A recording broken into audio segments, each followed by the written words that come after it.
accuracy and the mobility that's going to be tested in this particular event, not just because of the wall ball, because of the dumbbell squat snatch, is going to be tremendous. 20 wall balls here. Then you have to get through the 6 reps, so 3 on each arm of the dumbbell squat snatch at 70 pounds, and then a sprint to the finish. And the challenge here isn't the actual movement. Yes, it's an 11-foot target, but it's a 14-pound ball. They've used 20-pound balls at 10-foot targets. That's not the problem. But it's getting no reps. Execution being huge, and this is where you can see athletes really fall off the pace with this high technical movement under speed. You're watching no reps get handed out left and right already in this particular heat. Ellie Turner was the first woman to the 70-pound dumbbell. She has cleared her 2 sets of 2, and now she has 1 final set. She'll be able to sprint to the finish. Now your score is your cumulative time through the 3 rounds, and Turner's across in about 1:17. 1:19.42 unofficially. Here comes Carolyn Prevost. 1:24.33 seconds for her. Now, one thing to know with this 2-minute time cap, if an athlete does not complete it in 2 minutes, they get dropped into a subset of athletes. So you're only going to get scored with your 3 times if you get underneath the cap. If not, you're going to get dropped into a subset with that time cap time. So, you know, you could be in a heat of like 5 to 6 athletes if you can't get under the 2-minute mark. That was Elisa Fuliano, who we just saw come across the finish line, and that's big for her, because right now she sits at 30th place overall, and remember, after tonight's event, we cut down to 30 athletes.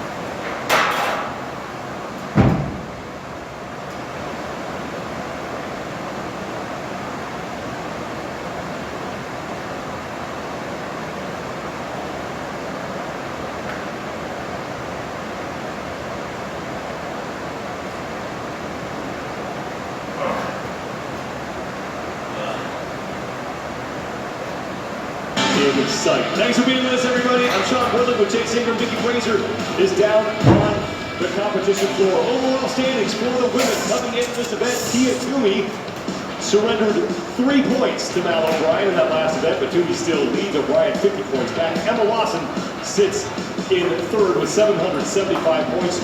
She's trying to win on Danielle Brandon and Haley Adams. Event number 9 was interesting to kick the day off as Tia Claire Toomey in Terminator mode, but now 1000 lurking behind her. We got to the sprint portion of this. Round 1 went to Tia, but as we got into round number 3, a couple of mistakes from Tia, which is kind of the story early on in day number 1. Opened the door back up for Mal O'Brien, and Mal got to pick up a few points on Tia Claire. Tia still winning by 50.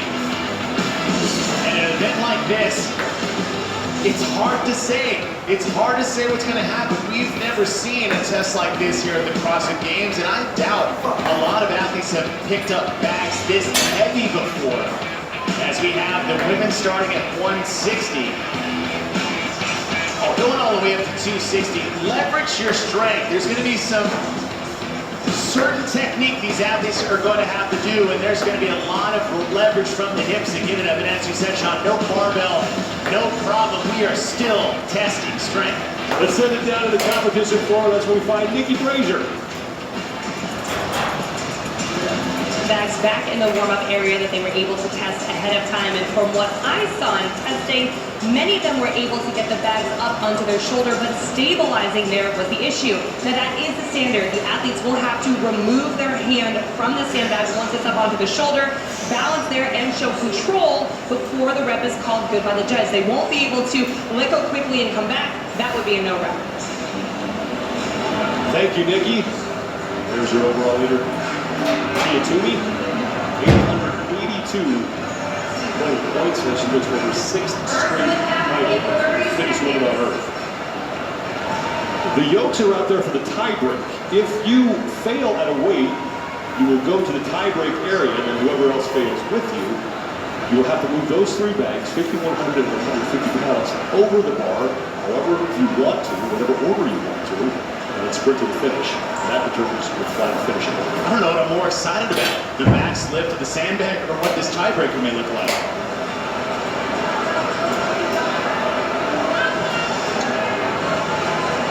160 pounds is the opening weight for the women. And we're talking to Allison Scudge from the demo team a few minutes ago, and she was saying that this is a weight women are used to. They use this D-all sometimes in training. But like you said, beyond that, Right. I mean, we've seen 200 and 150 in competition. We're starting at 160. And Sean, when I'm looking at these weights, it's a lot like what we say a snatch ladder, where there's an option to either power or receive it in a full squat. And oftentimes we say, practice what you're going to finish with. If you know you're going to finish with a full squat, start that at the lighter weights. For this as well, there is a massive amount of technique that is needed. There's not in the middle, hardly chances to struggling over, she's able to get that visual. And at these, quote, lighter weights, which I put in massive air quotes because they're not light at all, this is the time where you can take the time to start practicing appropriate technique. Straddling the bag vertically, balance between your feet, hinging at the waist, sliding the hands underneath, getting your feet underneath you like your feet shouldn't be dancing all over the place throughout this movement. Wrapping that bag into a deep squat with the knees together, that's a big thing too. We're so used to pound cleans or sandbag over the shoulder where people touch you with a wide stance. You actually want a more narrow stance if you did part of this.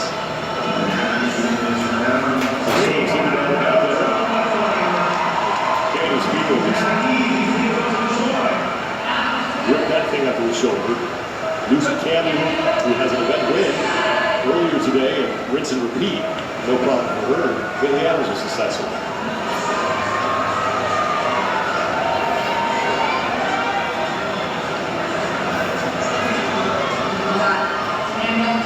Danielle Brandon on the left. She's good.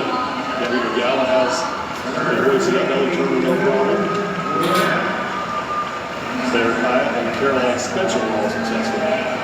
I think the misconception when you look at a weight like this in a strongman bag, sandbag, even Atlas stones, is that you use the term grunt work. But it's not to discredit how much technique is required to do this movement appropriately. Remember Watson on the left there, strong a little bit. Rebecca Fuselier fell down. Watson was able to be successful. Yes, it is. Fuselier, who really wants to see another sandbag in her life after these games. Okay, so squeeze your knees together. Roll the bag.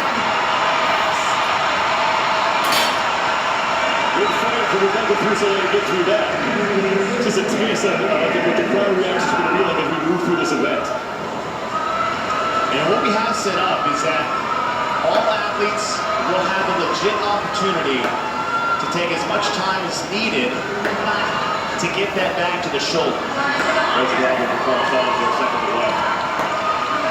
Allie Bryan has it. The only time element for this is really on the timer. That'll be the separator if athletes get stuck in the same weight. But as far as this is concerned, they're going to let it ride for as long as they can. If they can sit at the bottom of the squat for 30 seconds just to get the back to their shoulders, it's entertaining. No problem for Toomey. Wells made it. Taylor guards in the middle. Only one successful on the first attack.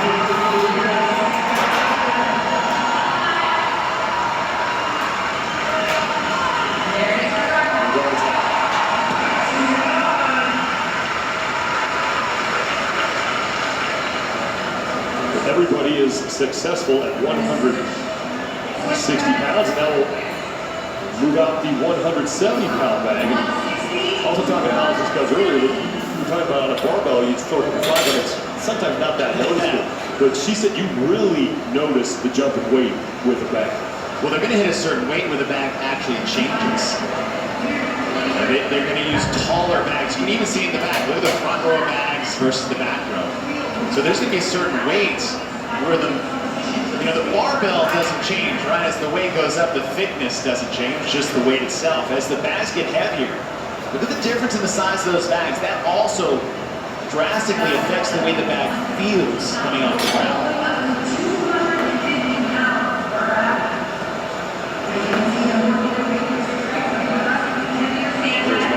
Second place overall. Coming into this competition, you thought, hey, Mal might be the youngest woman ever to finish on the podium. She still may finish on the podium, but Emma Lawson may get that honor if she stays where she is at just 17 years old. Lawson's in the top three. You got Haley Adams sitting in fifth, just 4 points behind Daniel Brandon, who moved up into that fourth place position after that fourth place finish in basketball. The top 8 athletes in the overall standings are all on the far left bracket. Ella won 7. Alexis Raptis has that. Paige Powers is in the middle. She has it. Powers gets sent to the floor with that. She can still make it on her side.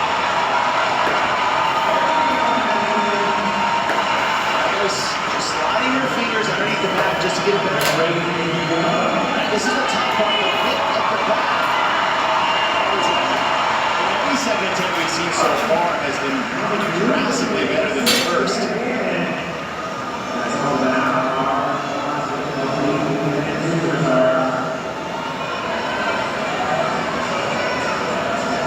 And what's really different about lifting these heavy bags, say, than with a barbell power is you want these athletes to be dropping into a deep squat once it's in there.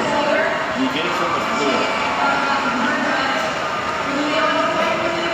O'Connor is the last one to be successful on that 170-pound bag. So no one has been eliminated yet, because they're only on bag number 2. Once they get it to the lap, it's basically a deadlift from the floor. Get it to their lap, squeeze the knees together. And almost counterintuitive to most things is they should actually be shooting their hips up first to leverage the back to the shoulder. That's what I'm saying, leveraging your strength. Ariel Rowan got a no rep. She's going to have to make another double.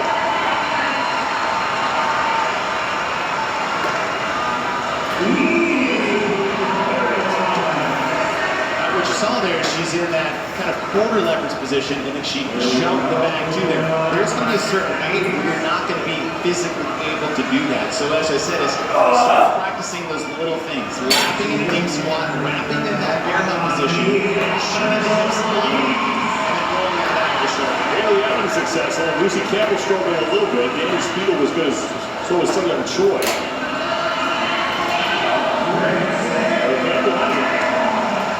Awesome for Campbell that her patience in that. She had it to the chest and took her a couple pumps to get up to the shoulder. And you talked to actually talked to Rob Orlando earlier, having patience in that position. It's not a comfortable position to be in at all. But realizing that if your midline is stable, you can spend some time in that uncomfortable position and wait to get it to the shoulder.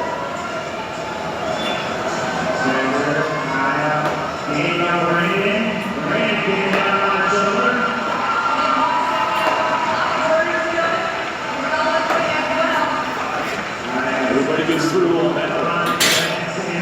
Upstep Emma Lawson, Laurel Horvath, Paige Semenza, Rebecca Fuselier, keep an eye on her.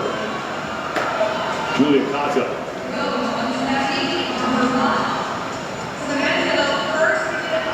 Horvath has it. Lawson is good. Semenza is good. Fuselier and Cotta are left.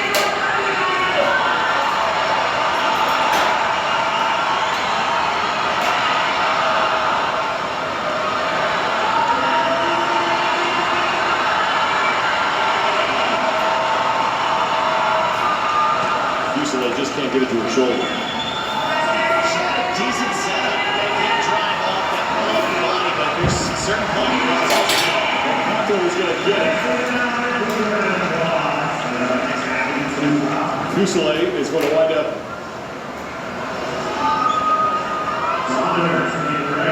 Assuming misses this.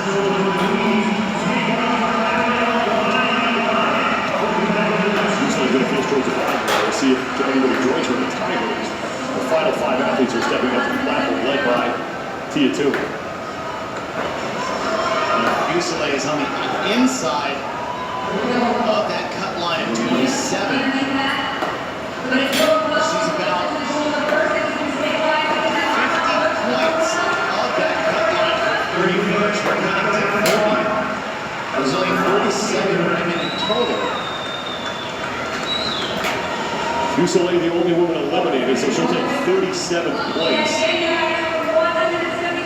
As you heard Chase mention, she's somebody who's flirting with the cut line right now, so that's certainly not going to help her cause. We cut down to the top 30 athletes after tonight. Let's send it down to Nikki Brazier. Well, we are lucky to be joined by Jerry Bridget here, who's a professional strongman. And Jerry, you were in the athlete briefing. As I understand it, you gave these athletes some pointers. What exactly should they be doing out there to handle those sandbags? The biggest thing, the technique is going to come in on these heavier bags. The bag's taller, much longer than these ones. These lighter bags, they can almost just kind of roll it like a stone on the shoulder. So it's going to be more crucial as it gets heavier to focus on that lap and then really get that hip drive to turn, because you have to turn the bag on their shoulder. It's not going to roll like a roll in and out. So a few of them are doing that now, so I think that was kind of carried over for them. Then the ones that are roll, they're going to have to adjust when they get to the bigger bags. And then just be careful not to load the biceps off the ground. And when they heave it, let the hips get the explosion out from the biceps, no tear bicep. Thank you so much. Good luck, athletes. We are up to 180 pounds. Hopefully, all these women are listening to Jerry Pritchett, who has a lot of experience doing this stuff. We're fiercely running notes down.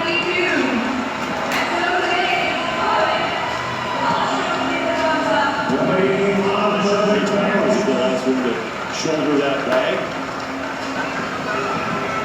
What we're starting to see is they're getting a bit more used to the